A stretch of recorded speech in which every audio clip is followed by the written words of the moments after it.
Good day, everyone. Welcome to Freaky Friday presentations. This one's a little kind of dear to my heart, but it's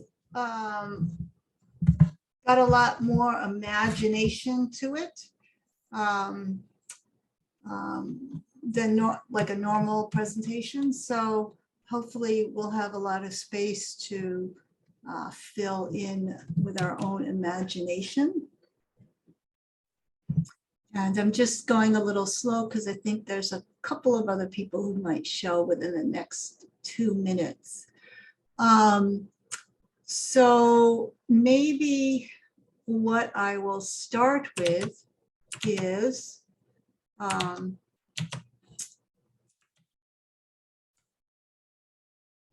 this little, if I can find it.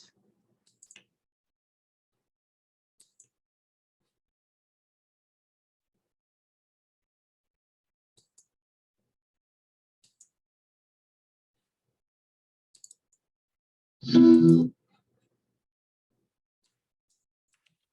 just going to start by playing the little teaser clip. It's just a minute long to get us into the imagination space.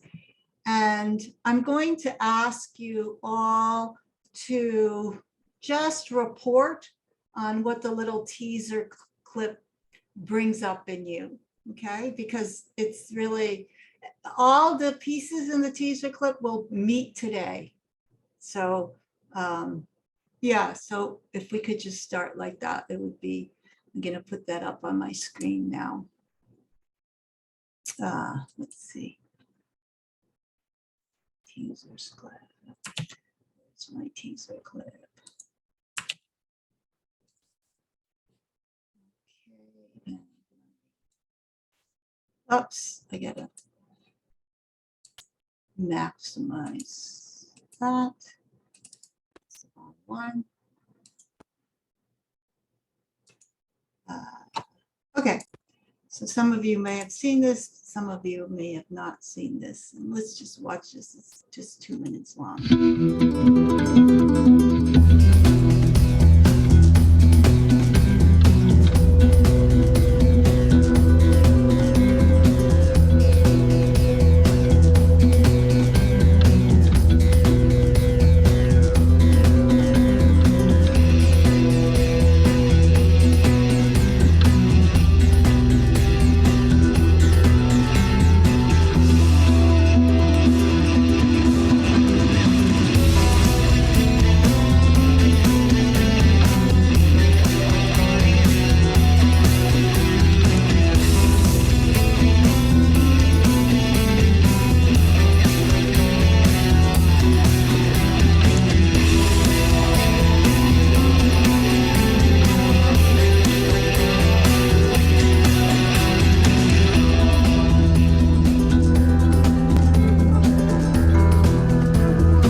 Okay, so we'll just do this popcorn style.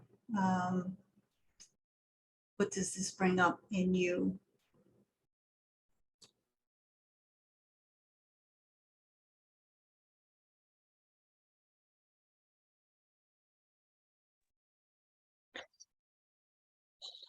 So the immediate response to the music was that it was rolling motion.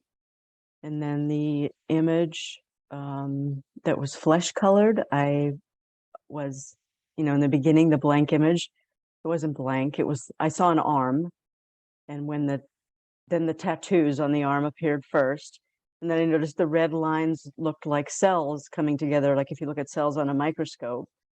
And then all of this other human natural mixing activity, and then the stars. And it's like, okay, this is how, well, maybe this is just what we all are.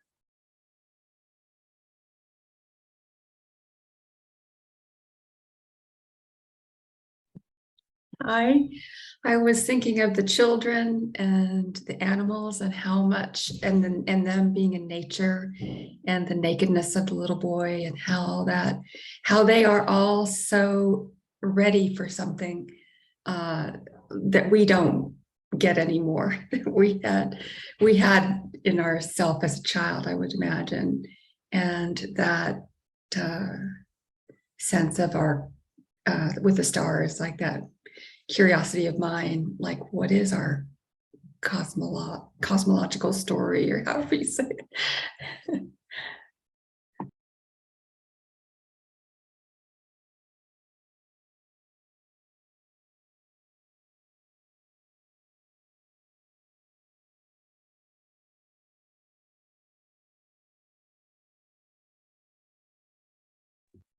It's the music took me right back to like Western genre, which was like my childhood. And it was a bone. Was it like a thigh bone or something of some? Yeah. What is that? Ah, scapula. And then it looked like it had a map on it, and then the Northwestern indigenous sort of imagery came in. And I guess I just took like the naked child and the animals to just as a reminder of a certain wildness that we all possess as mammals.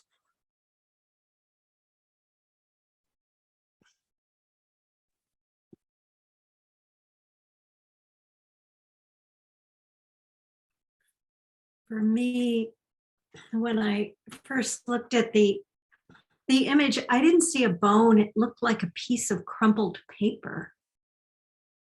And so I don't know what meaning to give to that. But then as I began to see it more as a bone, and then the other images came forward, it touched something that's been present for me in just a lot of what I've been reading from the pop-up school and beyond is it's just there's a yearning in me to know and live closer to my animal nature, and that was what was coming forward for me.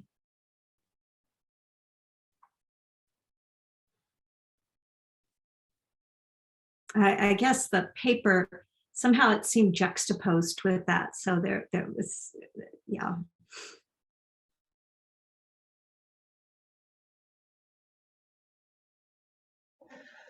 I sensed the object as a scapula and kind of went off on, oh, death and art as the images showed up. And then I got kind of captured by the horses and the leopard, because I immediately brought them together, like the horses were seeing the leopard in the grass, because the horses in the front had their ears really focused. And in the shift to more human imagery, something in me didn't want to go there.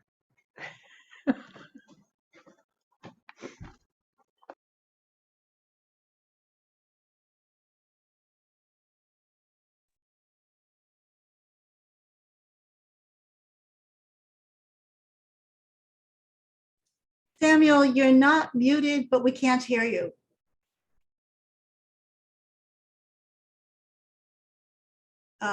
Maybe you have to join the audio. somehow, or? Now, should work There- now? Yep, there you go. Yeah, just forgot about the setting. Yeah, so the beginning for me it was the bone, and it was very strongly for me a bone, and like where things start. That just came to me, like where things start, and the picture that had the most impact on me was the little boy who was looking at the big animal, so the rawness of it. I had to share those with his friends, and I really enjoyed it.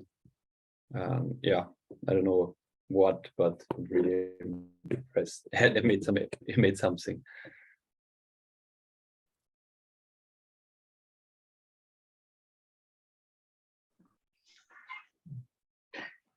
There was a lot going on and still going on for me. When I saw the child looking at what I assume is some form of a cow or bull or something, it made me smile. And then I was just back in my own childhood, which was really amazingly cool in that regard with animals and living outside, and it was very beautiful. And I then was aware that more and more as I get older, I'm returning to that childlike I don't want to say it's childish, because it's not. It's just a childlike space, and I like that, and it's simple, like the simplicity of that. And then, the other image that's coming back now is the very end. And what just arose for me there was, wow, everything. So, thank you.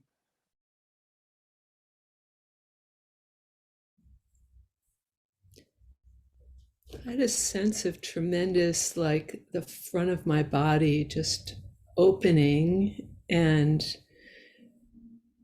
that same everything is possible kind of assembling itself as a sensation. And I think the visual part that really stood out to me was when you see the bone and it's like getting dark and becoming this cosmic image, and that sense of impermanence and just huge open potential.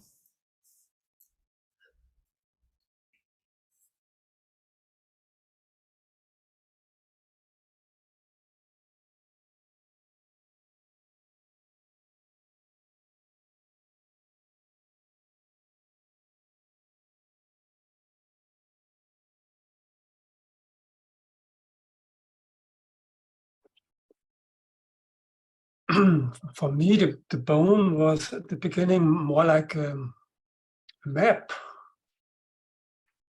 And I saw in the map some fragments of this Cynefin fin. Oh my Uh, God.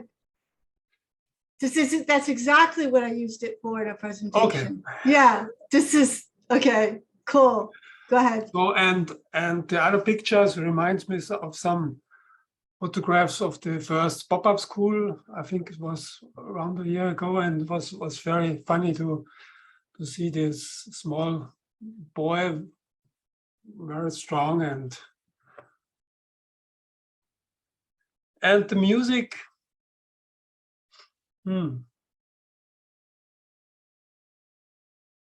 It's for me strange to get a connection between all the pictures and the music. So I had a little bit of struggle.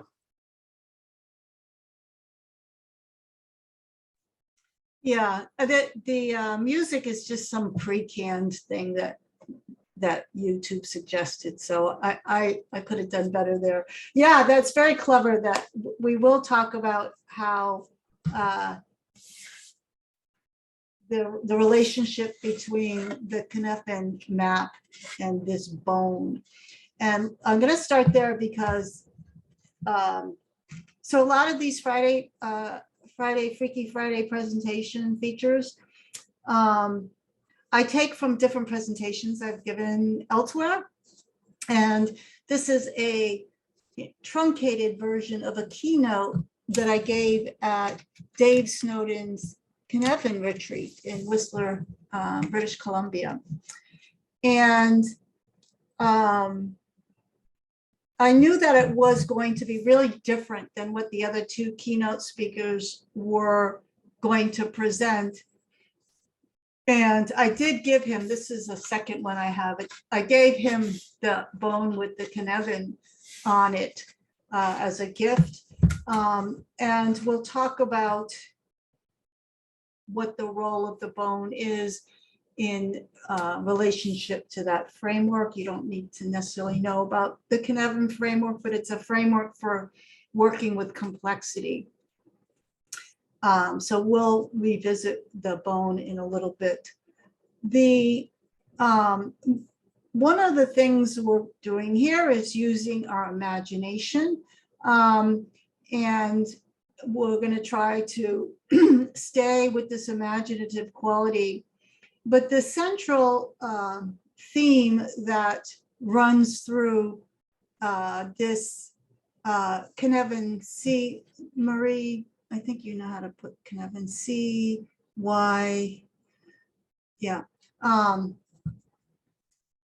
The central theme running through this is this notion of we look at the child, and I like what Sue said, but it's not childishness,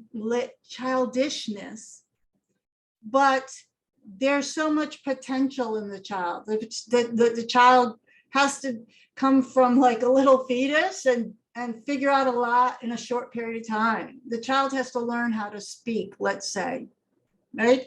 And the animals have to learn how to evolve, and all this potential, and it's this, the topic is to reimagine what it was like when we were children, or reimagine ourselves into our animal nature.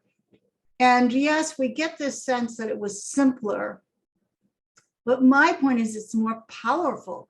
There's codes and protocols operating in those forms that make what we do today seem just like we're only working with the thin surface of things.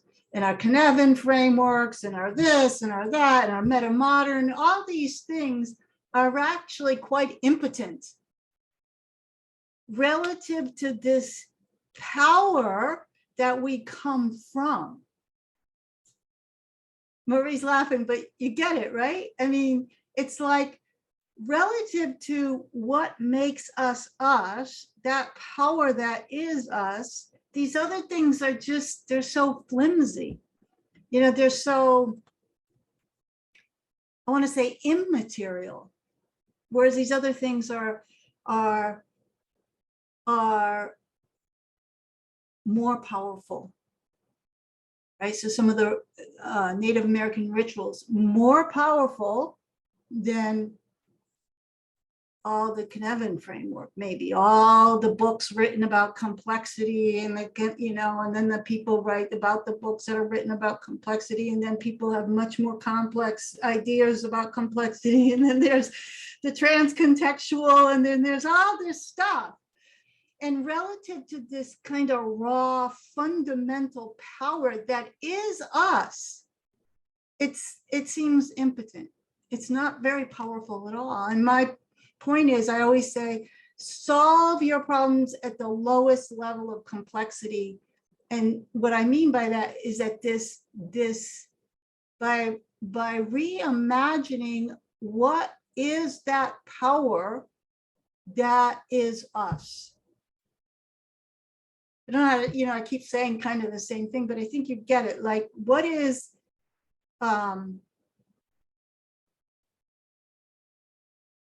we come into the world as a child, we have so much to learn. We don't know how we learn it. We don't have a blueprint to learn it, but there are powerful protocols that are operating, and we learn how to do amazingly complex things. And to me, that's the power we need to be reimagining or reconnecting with. I mean, we need our imagination because we have to put ourselves back into these frames. But that's the topic of what is possible from here. And that, yeah, what, you know, it's like coming in from another universe and seeing a galaxy full of rocks and exploding stars. And you'd be like, what, you know, what's possible from there?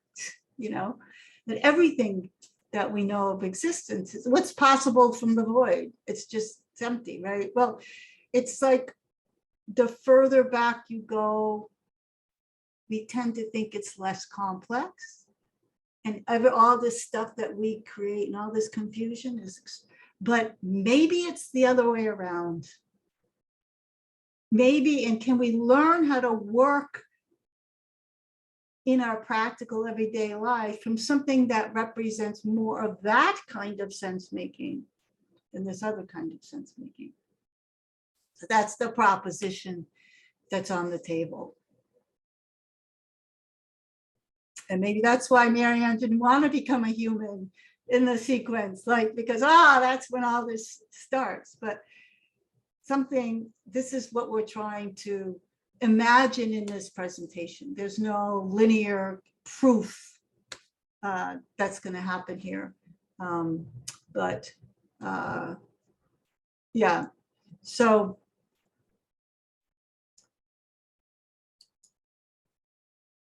we can do this now. And I know what I want to do here. I'm going to do something cool.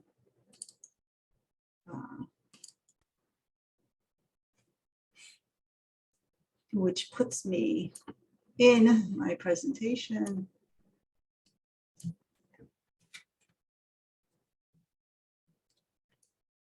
Okay. So,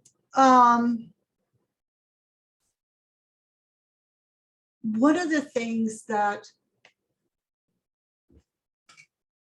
as a capacity that we can build is this notion of sensing emergent potentials. And what do I mean by this? I'm going to compare and contrast it with a mental model that's mostly operating, in some cases very explicitly, but in many cases implicitly. And this is the mental model that what evolution means is that we're in competition, right? That the fox is putting evolutionary pressure on the rabbit, or the cheetah is putting evolutionary pressure on the horses, or the climate's putting evolutionary pressure on me. Everything is adapting to everything else. We use these words. We have to be resilient because of the pressures and the complexities. This is the basic narrative or theater or story that we operate from in business, in our institutions operate like this. So it's within this story that the environment puts pressure on the organisms. The organisms put pressure on the other organisms. Humans put pressure on the environment put pressure on this. The governments put, this is basically how we conceive of change and where the leverage is. And that is all just a story. Maybe it's a useful story, maybe it's not a useful story. In my book, and the Metamodern book, I, in a very kind of complex academic way, explained why this story is what I call epistemically suspect, because it closes in on itself and it reduces potential. Right? So if everything's adapting to everything else, you get an arms race. So you get viruses and vaccines, pests and pesticides, nuclear deterrent and more nuclear power, and everything. Eventually, there's no room to maneuver. It's epistemically suspect. So even just from a kind of philosophical analysis, it says, well, you're gonna end up exhausting the useful of it. So what if we turned instead into sensing emergent potentials? And you have to be, this is a thought experiment. This is something that I've worked with now for about 10 years. And what it, and where it came from is not from an intellectual journey, but something that happened to me in 2012. And in 2012, I was abruptly eliminated from my 30-year career in design, architecture, landscape architecture, design, build. And after 30-year career, because of the recession, and we had just bought the farm a few years before that. And I went from having, 6-figure salary to 0, no salary at all. My area was in the severely hurt by the recession. My husband's business also closed soon after that. And I was here at the farm and faced with looking into the future and seeing nothing. I couldn't see any plans for the future. I was in business for a long time, very competitive in the landscape industry, having I was the operations manager. I was very systematic. I had 2-3 years of, Gantt charts going down, all these jobs happening simultaneously. And everything was just this big project across multiple years. And then the farm was going to be this and all this. And my life was just this linear kind of very complex mapping of relationships and what was going to be happening next and all this planning and systemization. And now here I was laying there at night having panic attacks and looking into the future, and I would see nothing. There was nothing to react to. There was nothing like, okay, what am I going to do tomorrow that I have to take care of? Well, there was nothing there. It was just open. And this was a very freaky way for me to experience life, as being open. Like, well, what am I going to do? This notion, being the first mover, there was nothing to react to. There was nothing going on. There was just openness. And over time, I started to, when I gave this speech to the Cynefin, at the Cynefin keynote, I think 3 years ago, or it was just the year before COVID. So I said, but yet, even though there was nothing there to react to, here I am doing a keynote for Dave Snowden's yearly retreat. And how does that happen? How does that happen? It happened so unlike everything else I'd ever done in my life. Get really good at this and being good in sports and then win this and be really good at school and get a scholarship and then go there and then the business. It wasn't anything like that. And yet, there I was. So I started to really, when I was going to Whistler, this is what was in my imagination, that how could it be that X number of years ago that was the case, and now this is happening. It wasn't like I was calling up Dave and I didn't have any ducks in the row. I didn't and then I'm this stepping stone and then I'll get there. And yet something prolific was happening in my life that wasn't related to me. And so this notion of I don't know how to do it. Whoops, sorry. I don't know how to do it. I still don't know how it was done. And yet it was something I could learn how to do.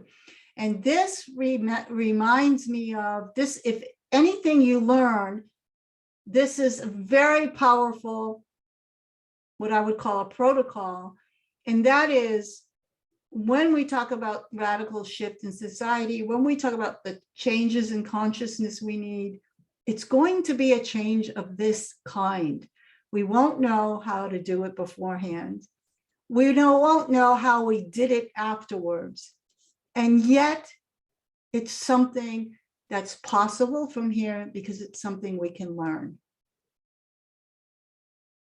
Just like we learn how to speak when we were a child, and just like humans learned how to speak in the evolution, it's not something we knew how to do beforehand.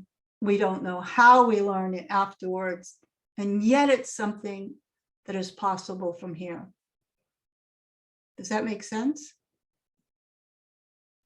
And this is the territory that fascinates me. A lot of that, it's why I don't engage in many conversations on the liminal web or the store, and they're not interesting to me. Okay. Is there a question in the chat? It's very hard for me to switch if you want to ask me a question. I see there's something in the chat, but we're good? Okay. So it's this capacity of sensing emergent potentials rather than responding to adaptive pressures.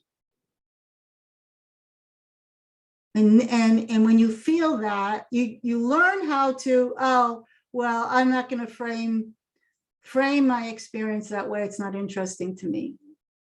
It's not, I'm just not going there, right?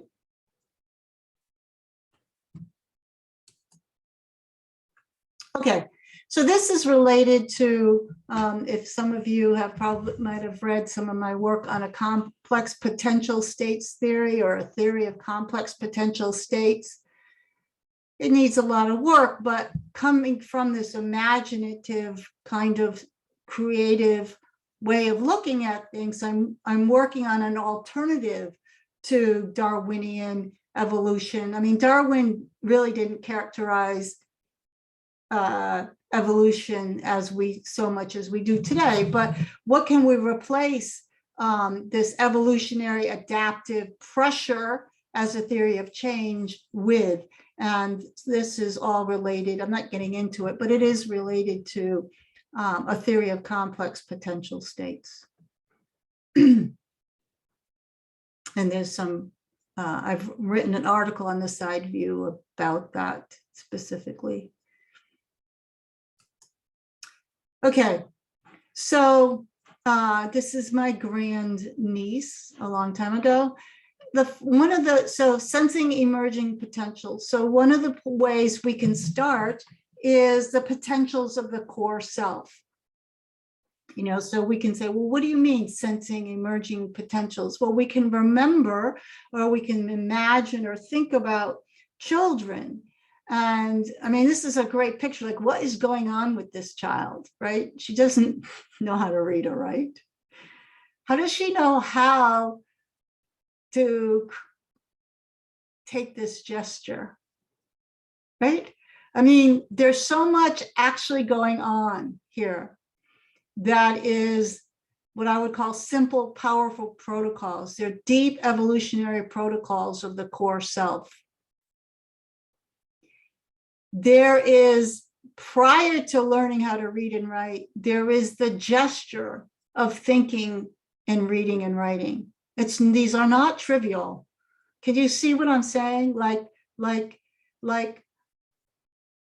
first the gesture, one of the protocols we have is the gesture of the movement or the gesture of the potential. We're trying to look at things that we think are trivial, and they're not trivial. So a lot of us are working with embodiment. What do you do with your body when you walk into space? What do you do every day with your body? Your gestures are either affording or constraining what is possible. It's not trivial. Those of us who work with horses know how non-trivial it is. Everything in the horse world is gestures. micro gestures. We talked in the pop-up school, we talk about micro phenomenology of your eyes. These are not trivial.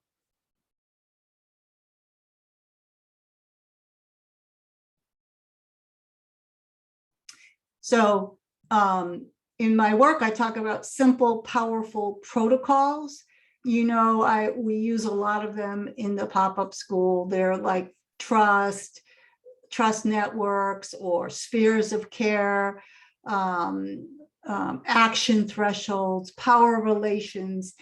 These ways of talking about our experience, not in complex ways, but in what I call simple, powerful protocols.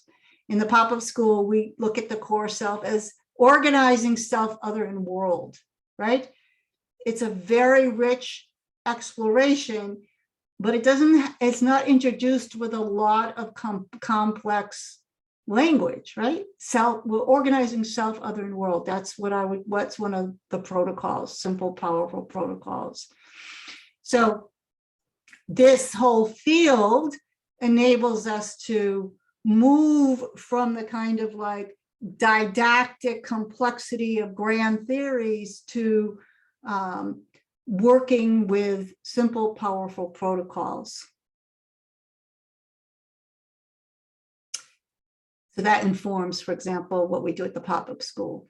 Then we need rich environments and relational fields. So who do you hang out with? Who are the people we spend time with? How do you build relationships with your environment? What is your built environment like? These also are not trivial. There's all kinds of research on ontological design, for example, that shows when a judge uses a certain type of coffee mug versus another type of glass, that changes their judicial sway. Like the built environment is not trivial. The relationships that you have and the relationships that you invite into your life, or, you know, the relationships you need to walk out of. These are not trivial. These are powerful protocols, the powerful design principles.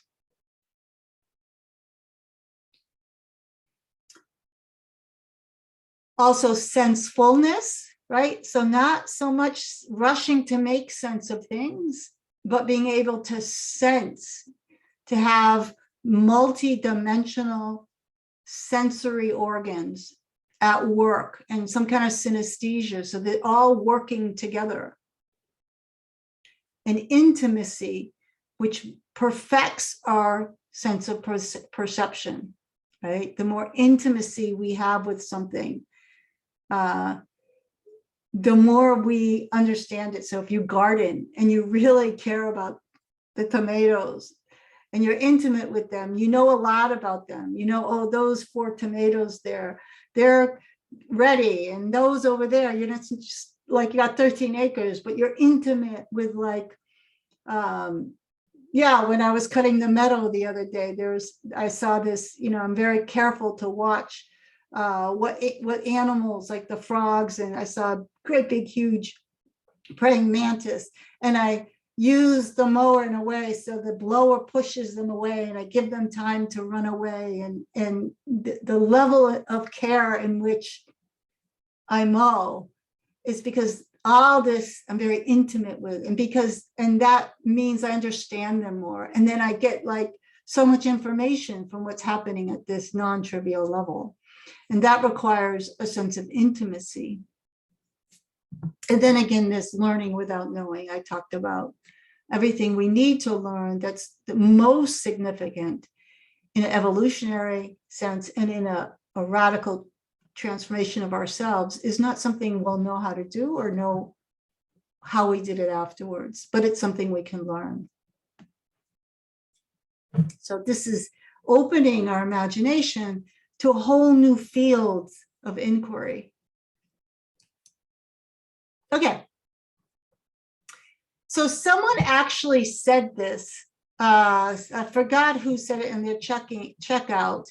But some of the evolutionary potentials we have in us are, the interesting thing about people is we have both prey, we've evolved both as a prey animal and a predator. This is, for example, animals who have evolved under both of these conditions have strong left-right brain lateralization. One is more of a predator, one is more of a prey. And it's a feature, not a bug, because it gives us very, very strong potentials.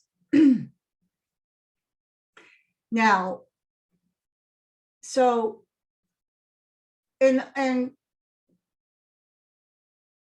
so these are two icons, pictures that are trying to evoke these two different potentials we have. And this is another protocols. I mean, you could spend your whole life working on improving this. It will completely change. It will make your life, it'll get you to places you can't even think of doing.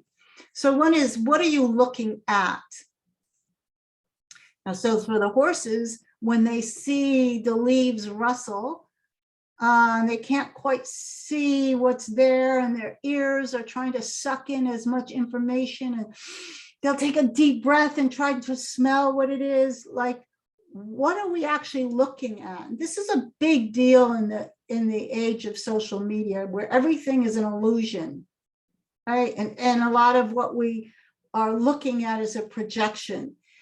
Can we get really good at attending to the actual perceptual information in the environment? Can we get better at that? What are we looking at? And this is a whole thing we might do next year on perception.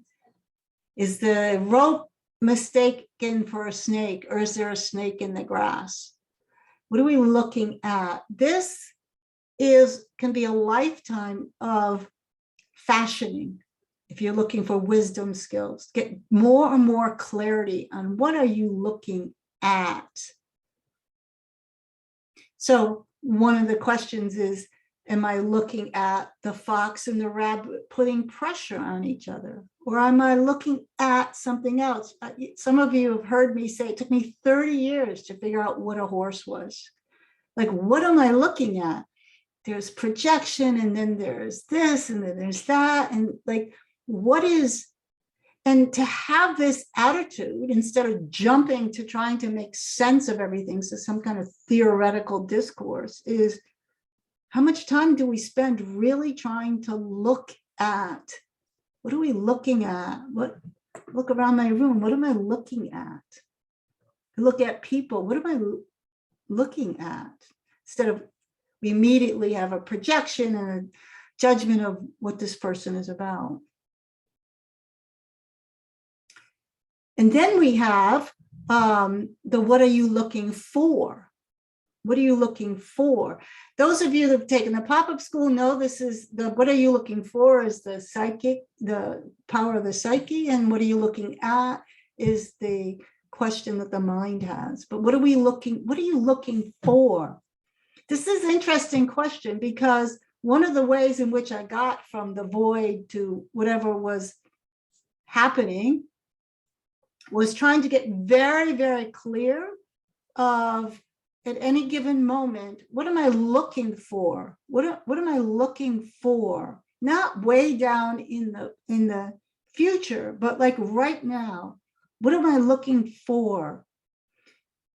And you piece together your life by, you get clear about what you're looking at, and your very strong feeling sense. And we're not talking about a plan of what you're looking for. And if you can hold those two very strongly, then the actions you take move to satisfy them.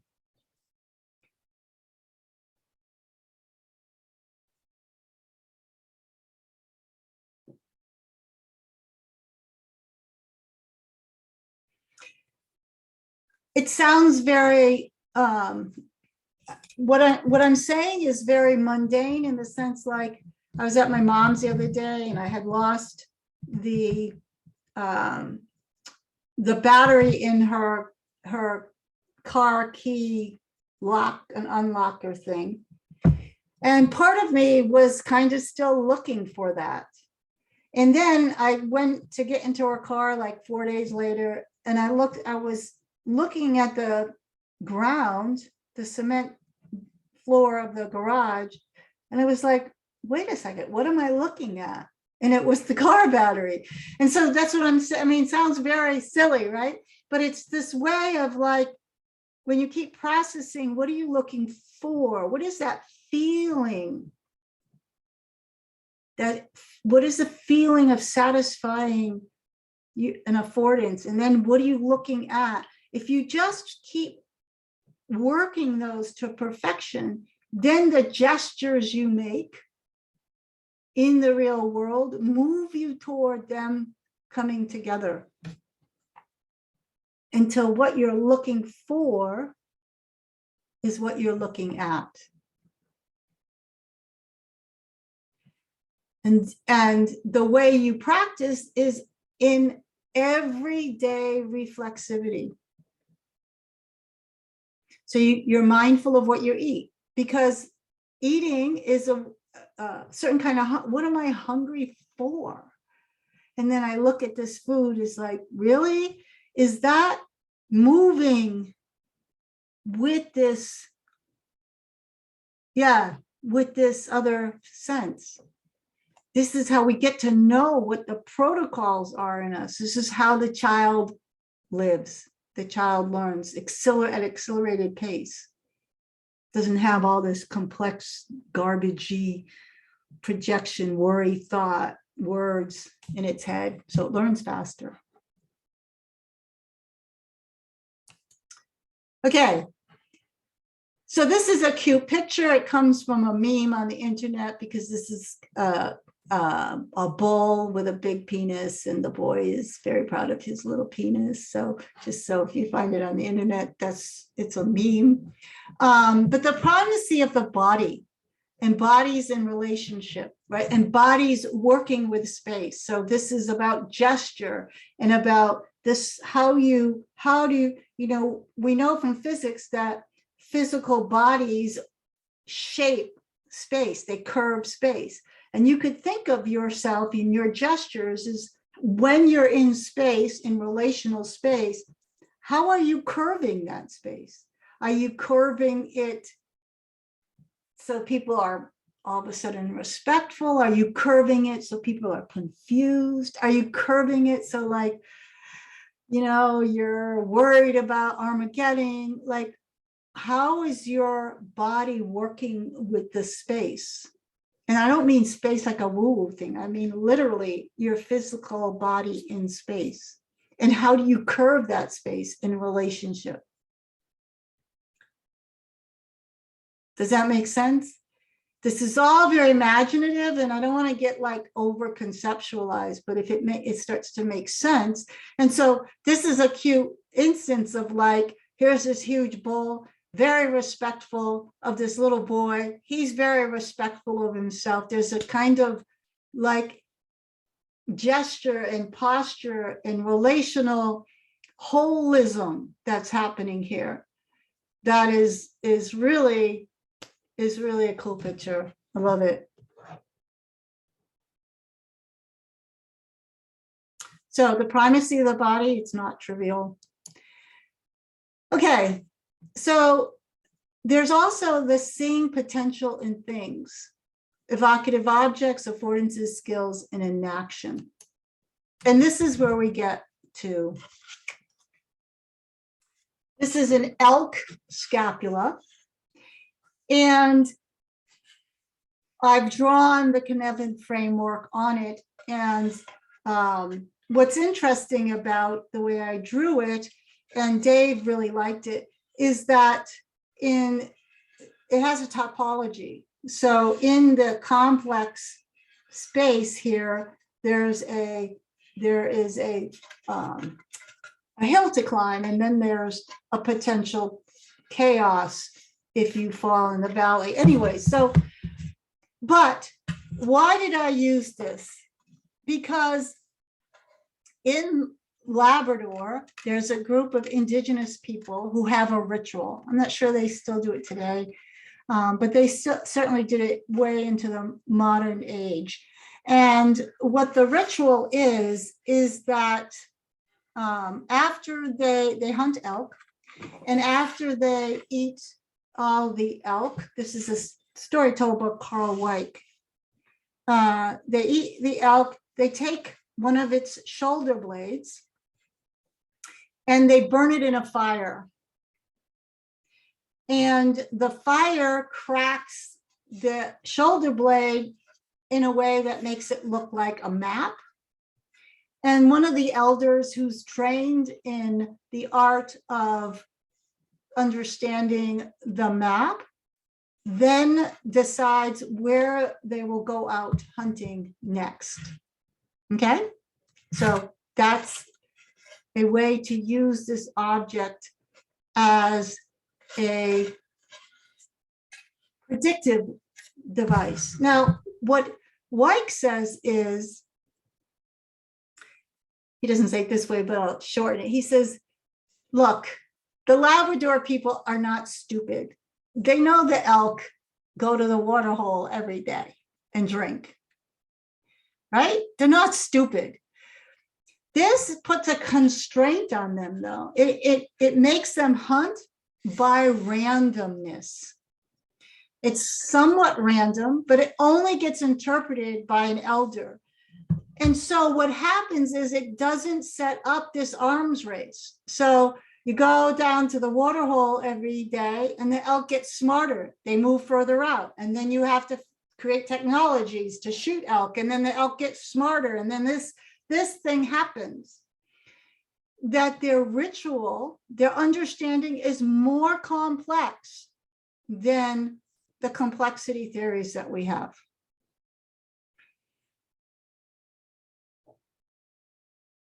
They're not stupid.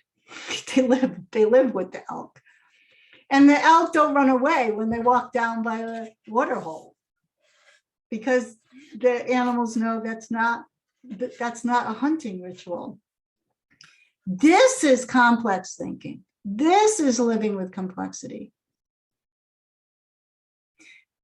And so there's the interesting thing about the topology of complex spaces is the role of what we would call randomness.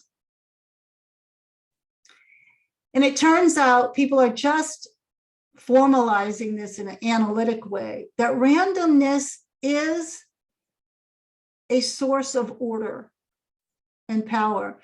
So for example, I buy a lot of things from Amazon, like a lot of books, and they're very eclectic books. And I buy books on physics and some on gardening and some children's books. And I also buy exotic food, sometimes from Amazon. I buy things for my husband on Amazon. I buy horse supplements and dog pads on Amazon. I have all this, like, many different things. And I'm not the usual intellectual. Like, the usual intellectual is not such a gardener. He's probably more of a coder or something. But even though I live in the country, Amazon can get these things to me almost always within 3 days. And so what happened was I started to think, well, that's because I usually sit down and buy books when I'm buying books, or I usually, when I'm in a dog thought mood, I'm buying dog bones. But what if I like mix it all up? Like, I look at my shopping list and I buy an eclectic book and some dog bones and something else. And damn, they still get it to me in 3 days. And so now I'm thinking, what is their sorting algorithm? Do they have like a part in their warehouse is like, this is Bonnie. And like, they start putting things like in, and it turns out for years I looked at it, and finally they published a paper. They tried many, many things.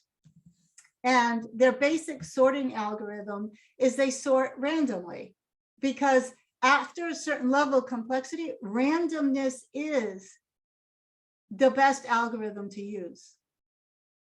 So this ties in with this little evocative object of the elk bone here. And so again, somehow, I'm not going to try to tie everything up for you, but somehow this is in this notion of complex potential states.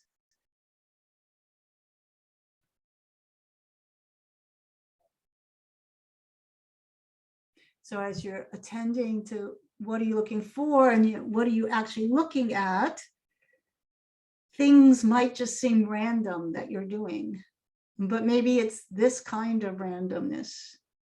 See how different it is than adapting to like the pressure, adapting to financial pressure, adapting, like that's just like being a ping pong ball. Okay, so in this notion of seeing potentials and working with complex potential states, we need a theory of affordances. And affordances just means what am I looking at depends upon and whether I can move that to what am I looking for depends upon my skill set. So if I look at El Capitan, I don't see much of anything. I'm like, wow, it's a big mountain.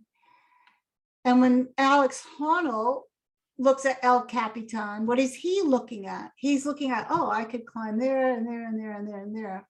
And so part of being good at what are you looking at to expand the potential possibility space of the perceiving what is there has to do with creating more skills. And so one of the things I did when I was looking into the void is I said, okay, I don't know what I'm going to be doing. Let me just do something every day that adds value. So I would play around with websites, learn how to do websites, or learn how to do some, there's so many, I have so much stuff that I produced in the last 12 years since I lost my job. And not a lot of it is not really useful. But every day I tried to add something of value, I tried to cook differently or make different recipes. And every day, it's just stuff, instead of just doing something that I knew how to do or habit, add something to something. My doodles that became my card game, they're like, I had all winter, just do, just like these skills somehow are part of the complex chain of causality that get you from here to there. You don't know why you're doing them. It doesn't make any sense. And I painted a lot. I'm not a good painter, but I learned a lot painting. I learned a lot because the skill what created metaphorical blending that I could use somewhere else. These are not trivial things. And most people, like there's a lot of kids today and they don't know what to do. Like they're looking into the void because they don't want a regular job and yet they're just paralyzed, right? But these are powerful protocols. And then I'm not going to get into these three things. It's in my article. Just quickly, dispositional state. What's your disposition? You need to work on that. Like, are you curious? Do you feel alive every day? Your positional states is how many options do you keep open to yourself? And you're open to many, many choices should they become the thing to do. And your gestural states is how much skill can I muster forward at any different time.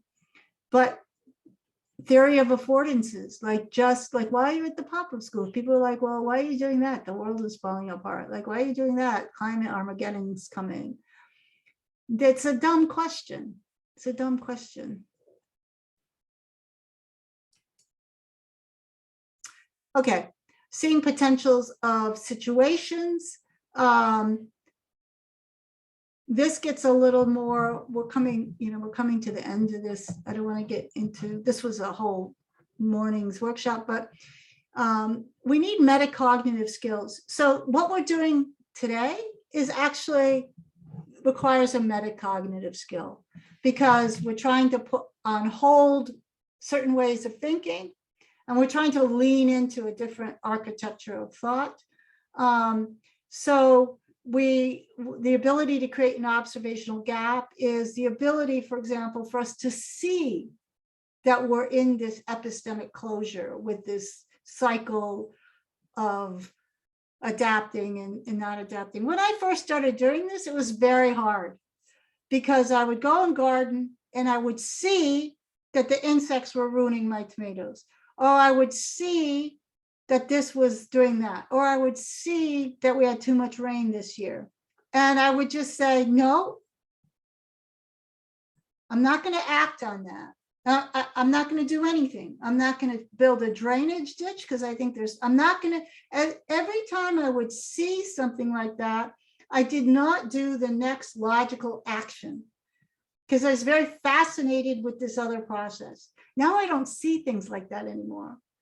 Like, literally, that hardly comes into my imagination. I can hardly play that game when I speak to interviewers and they're like, I'm like, well, I don't have an intuition for that anymore. I would never go online and talk about the Ukraine conflict because I don't even enter that language game when I think about what I really think about the Ukraine conflict. So yeah, so you start with these metacognitive skills and you do experiments, right? So the ability to take, assign, and choose perspective seeking. So when I would first became fascinated in exiting the Darwinian attitude about adaptation cycles, I was seeking a new perspective that I did not have. So at first, it's just seeing what's arising as an optional frame of mind and then not acting on it. You don't have anything to put in its place at first. And then this ability for critical reflexivity. This is a very big deal.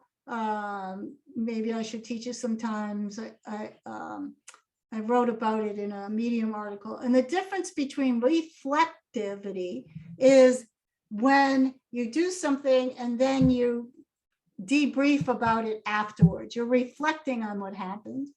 And critical reflexivity is the ability to process what's going on as it happens. So instead of saying, coming from the garden saying, yeah, I saw it that way and I shouldn't have seen it. Like as it's sneaking up on you, can I be reflexive about what am I looking at? What am I looking for? Can I constantly in the moment work with these sensings and perceptions instead of always being behind the action? So reflexivity is in the moment. And I've written about this elsewhere, which when I post this recording, I'll put some of the articles that talk more about this, but they're kind of academically thick. Okay, so the question is, what is possible from here? And this is an image that should be difficult. In other words, if you're with me, then you see this in a different way, because our tendency is to look at all the complexity of this Shanghai, I guess it is, and think of all the things that's happening. And what's possible from here is to work on these simple, powerful protocols. The complexity that we've built into the world do not squeeze out the ability to work on these simple, powerful protocols. When we look at the complexity of the world and we want to have this theory and get ahead of it, then we're just like, it's just too complex. Like, I don't know what fuck's happening in Shanghai. Like I could analyze it forever. You read the infrastructures, you read about their financial things, you read about their Alibaba and their social, like, it's just, you get so claustrophobic when you look at the complexity of the world from the conventional. But what is possible from here is everything we just talked about. It doesn't get squeezed out. by the acceleration of complexity in the conventional sense.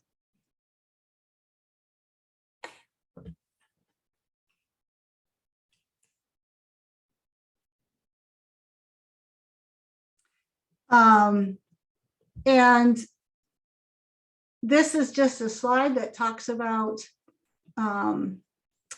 technology. Like when you enter this new domain of complex potential states, you can think of then what is the kind of technologies that we have that can attend to these powerful protocols. I think it's an unanswered question. I don't think we see any of it emerging yet, because first, the whole orientation toward what is needed has to change. But one thing that's happening is all the technology we are building puts people downstream of the algorithm.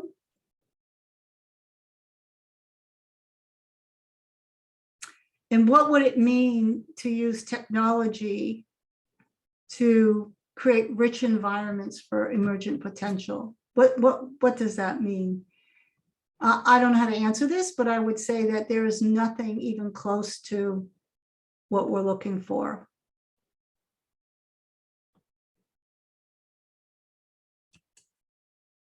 Okay, so I gave this talk in Whistler, British Columbia, where there's a lot of native art and a lot of tourist spots for native art. I really fell in love with this raven totem. Learning for emergent potential, it's not something we can know how to do beforehand, not something we will know how to do afterwards, but it is something we can learn how to do.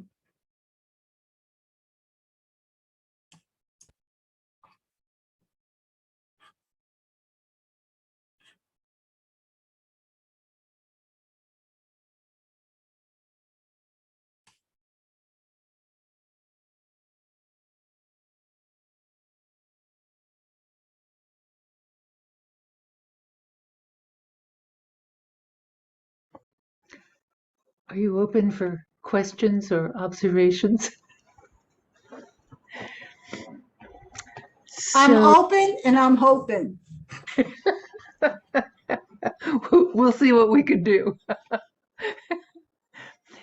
So simultaneous with joining your pop-up school, I am in a 6-month immersion with Dan Siegel on interpersonal neurobiology. And if you know anything about his work, he has a whole way of understanding the emergence of self and relationship and how that connects with our basic physiological structures. So what I'm sitting with from your presentation today is how I'm exploring in myself the way early attachment experiences push each of us into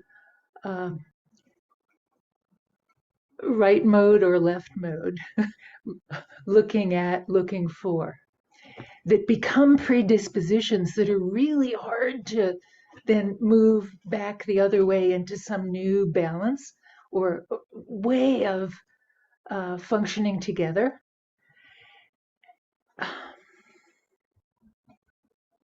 So maybe this is just more an observation than a question, but as I've been playing with this and seeing more and more clearly what my unconscious preferences in style of looking for rather than at, and now developing practices to rebalance, reorient, it takes a lot of effort. Late in life, especially, perhaps. Not so, I think it's a lot easier when you're a kid. Yeah, so, a lot of my hope in my work is that there's always a pedagogical message here. And that is and I love the fact that you're taking Siegel's course. I think we all should take cognitive neuroscience, and from people who teach it like he does, not people who just do brain anatomy and all of that stuff. But we don't actually have any, even parents, there are some great parents, but we have zero pedagogical insight into how to teach children to process what they're looking at. We just name everything for them. And when they're in 6th grade, they're required to have a conventional vocabulary of what things are. Now, it's quite often you hear people say, children say, they think their parents live a fake life, or they're just pretending. They don't get it. And it's because they just see they're reduced to this one pathway and they see so much else. And then little by little, the existential pain of not becoming that, it's not worth it anymore. And then I think it's a travesty. Look at, there's some young people in the pop-up school, but I think it's a travesty really, that I teach mostly people of my age. Because we're, too old to learn. We're going through puberty, but we're too old to learn. No, it's a tragedy because the potential is there all along. And then by the time we have to deconstruct a reality in order to get into a new reality versus support this all the way through. It's the same with simple things like collaboration. The world is dying for a workforce that knows how to collaborate. Right? And kids know how to collaborate, but by the time they're in 3rd grade, they've learned that there's one right answer. And if I help you with it, that's called cheating. So we spend 30 years deconditioning them from intuitive collaboration. And then we complain that, this is Keegan's 5th, 6th order consciousness. Why? Because you have to have high order consciousness to deconstruct what was been constructed in you in order to do something, right? That makes it harder.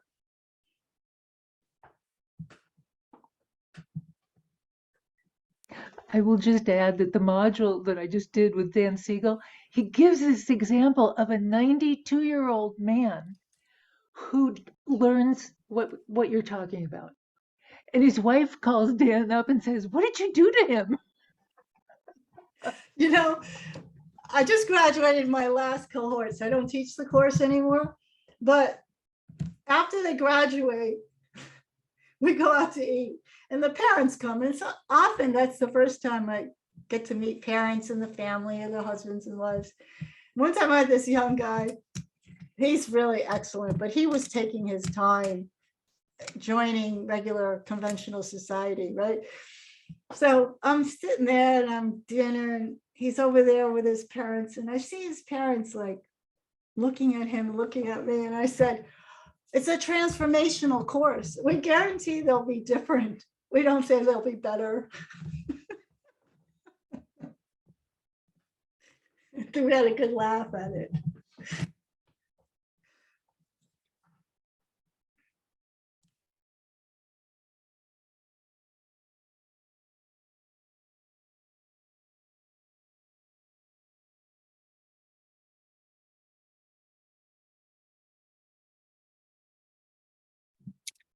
I have a question because I can't figure it out and I feel like I'm going down the wrong track here. So I need help. What Marion was just talking about, like, we're in this place where we have to figure it out, but we have this consciousness that can't figure it out. Isn't that sort of like the leopard and the horses? I mean, isn't there some sort of thing like that intensity between the two, like the leopard and the horses? Is it adaptivity, or is it or is there another way of figuring it out? Is it just that we tell ourselves that we're old and we can't figure it out, or is it true? Well, if you're here, you're not old and not figuring it out.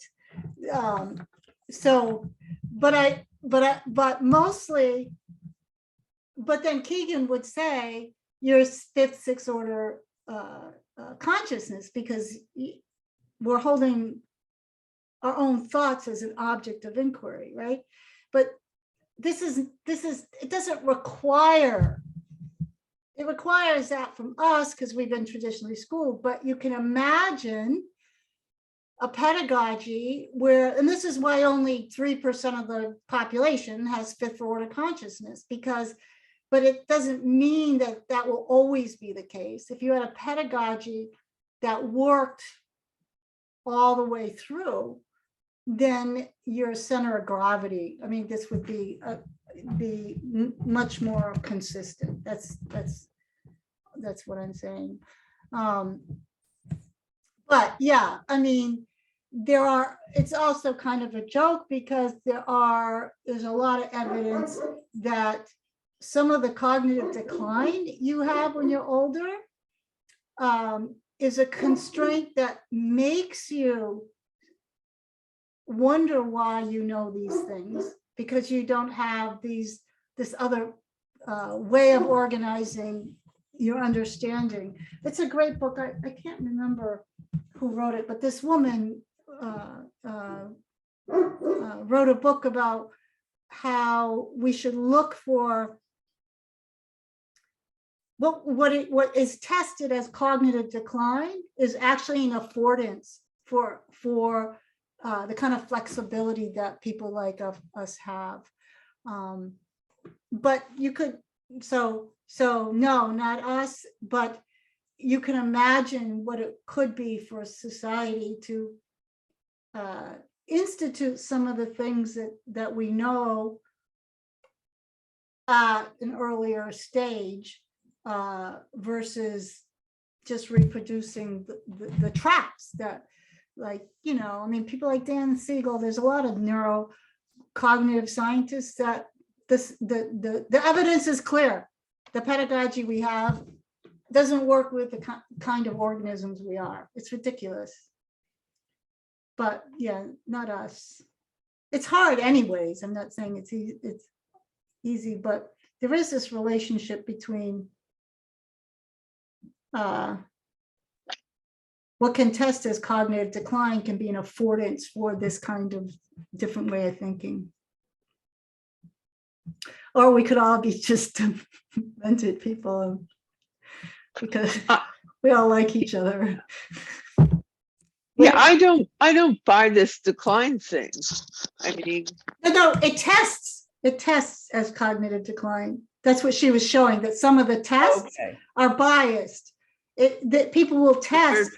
We're told, right? Yeah, exactly. I'm 70, I should be, you know. Exactly.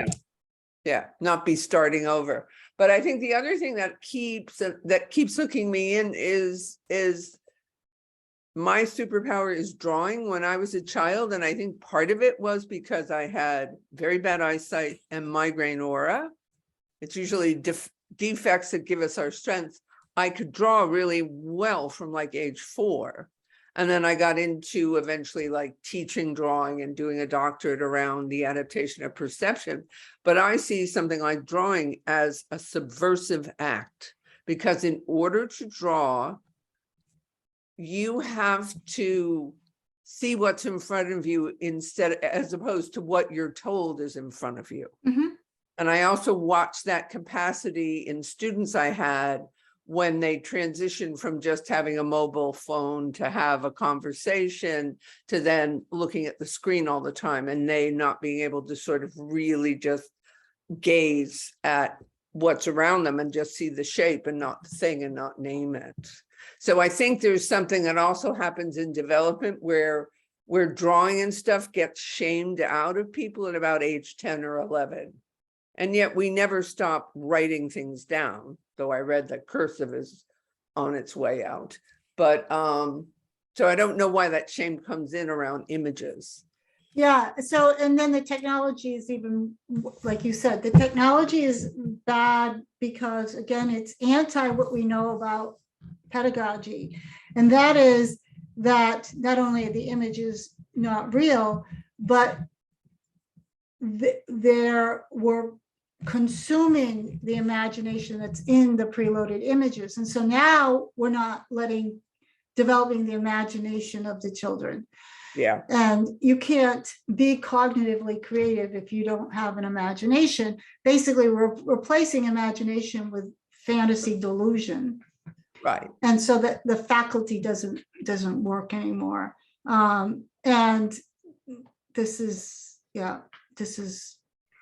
There's a really interesting guy, Paul Crowther, who's like a contemporary aesthetic philosopher.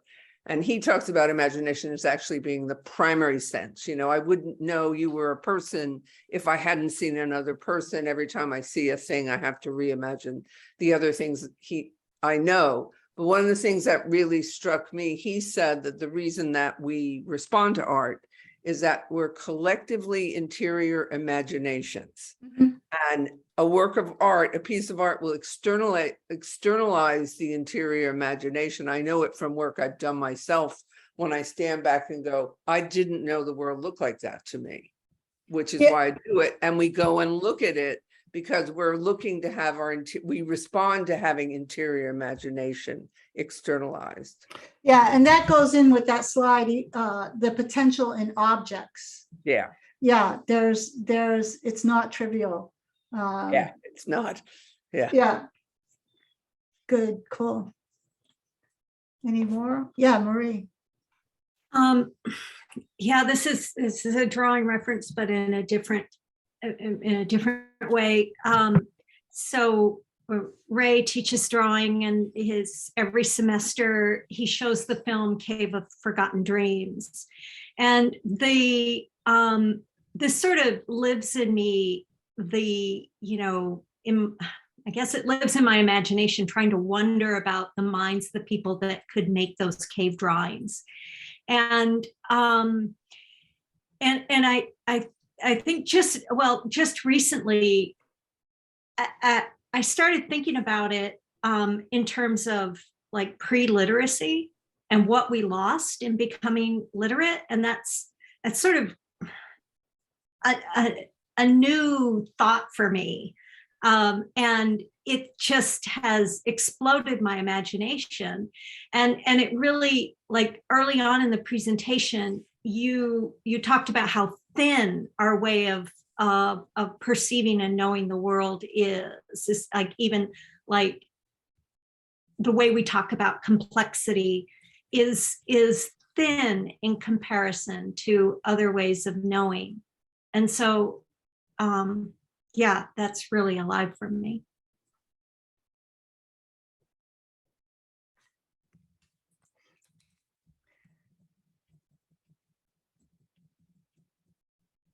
Okay. So thank you for joining Freaky Friday feature. I don't know why I call it freaky. Yeah, this has been great. I was a little worried about it, but I think it was really I loved all your comments and your participation. And yeah, The Mind in the Cave, I'm gonna have to look for that, and see some of you on Sunday at school. And thank you all for joining. Thank you.